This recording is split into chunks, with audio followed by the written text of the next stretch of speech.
Right person at the wrong time is still wrong. Amen? No, ang tama daw nga tao, sa mali nga panahon, mali lang gihapon. Amen ba? No, napag-idriya nga verse, no? You can have the best seed in the world. No, tayo, nalo kay Liso. But if you plant it in the middle of drought or during a freezing season, it will not grow. The seed isn't the problem. The environment is.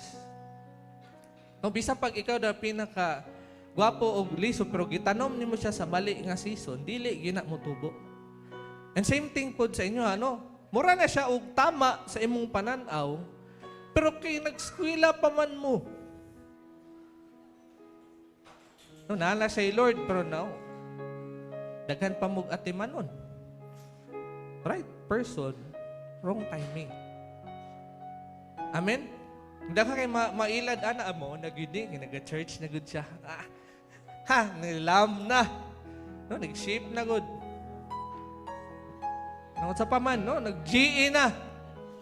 Pero maulagi, dili paman mo ready. Amen? No, napay-idri ang verse,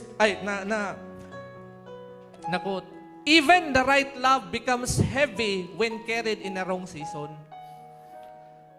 Sa daw? Bisan pag murag tama na nga gugma tan-awon sa imong mata, bugat dia po na kung imuha ng dalahon sa mali na season, mali nga time.